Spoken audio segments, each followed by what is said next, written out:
I want to make sure I give you guys a little extra help on the last 3 assignments in Chapter 3. That's 11, 12, and 13. This is a place where all the concepts of scale and of intervals start coming together into a situation that you might be able to apply to your real life playing or teaching lives right away. So here's the concept. We want to be able to start writing any music we write for any instrument in the orchestra or the band or whatever ensemble you wind up having to deal with. The problem is that many instruments in the orchestra transpose. That is to say, they don't play in the same key that they're written in, or they're not written in the same key that they play in. It's a long historical reason for that. Don't sweat it too much right now, but let's just talk about the way it is.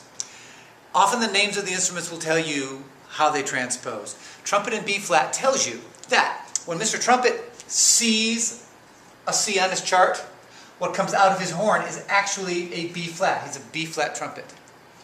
His interval of transposition is a major second, because when he sees C, what comes out is B flat. Now that also means that if I want him to play C, instead of writing a C, to get this sound, I'll write him a D. That's the sound, that's the written note that's going to give me this concert sound of C. Interval of a major second. Okay? Trumpet transposes by a major second. French horn transposes by a perfect fifth. Alto saxophone transposes by a major sixth.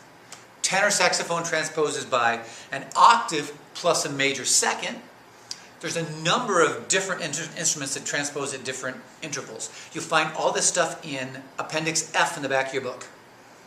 One thing to watch out for. Everybody that transposes sounds lower than they're written, with the exception of the piccolo. Little tiny piccolo plays really high notes. If he were to actually play what's written, or write what he plays, his notes would be super high up in ledger lines. He's the only instrument in the orchestra that is written an octave lower than he's going to play it. So if you wanted him to play a C6, you would write him a C5. Everybody else plays lower than they're written, so you'll write them high. All right, let's demonstrate this a little bit. Here are 4 notes that I need to be played. This is how the tune goes. A natural C sharp, G flat, and D in treble clef.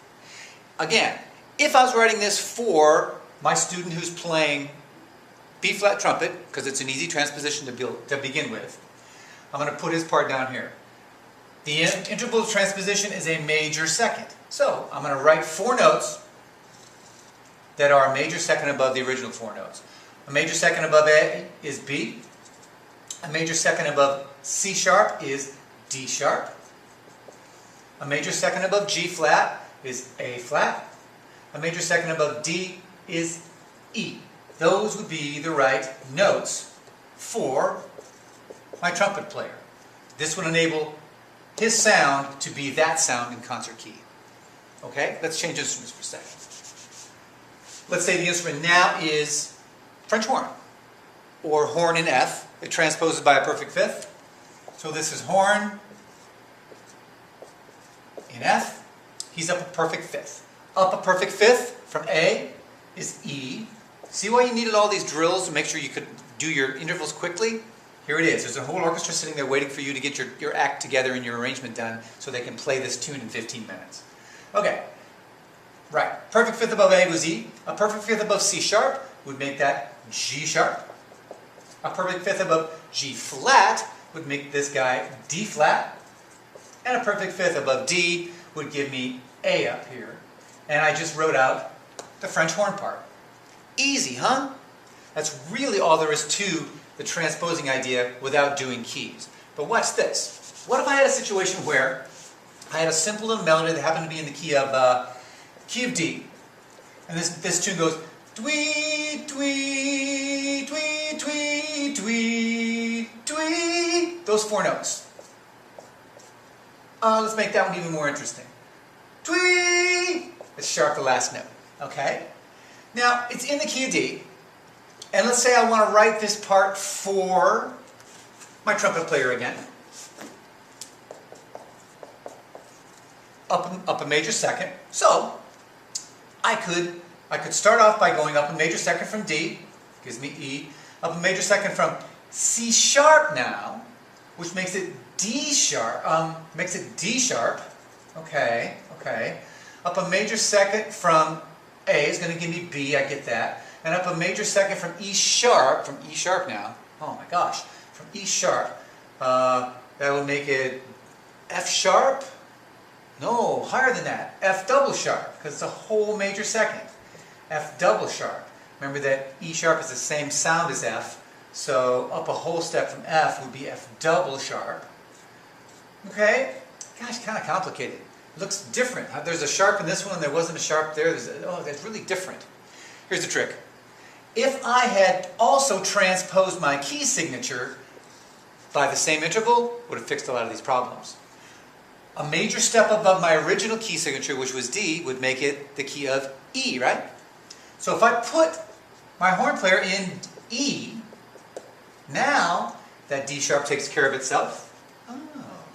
And this raised note is actually still going to be raised. Instead of F sharp, it's going to be F double sharp. But I didn't have, at least now I have an accidental in my original and I have an accidental in my transpose part. That's always the secret, you guys. If you do your key signature correctly, you'll have and you had an accidental in the original or the concert key, you'll have an accidental in the same place when you transpose key. That's the basic idea of transposition for horn parts. Individually without key signature changes, which is not very realistic, with a key signature change. And you can imagine when a composer or a conductor is looking at an entire orchestral score, every instrument is in a different key as he looks down his page. And that's part of his job, is to keep all that stuff straight. Here's one last thing on the final assignment that you guys have, where you're given a piece of piano music. Really, it's a piano reduction of a string quartet. It begins its life in a grand staff, two voices in this staff, two voices in this staff. Your job is to expand this out, or extract these parts, this piano part, into 4 individual parts. Here's the thing I don't want you to mess up.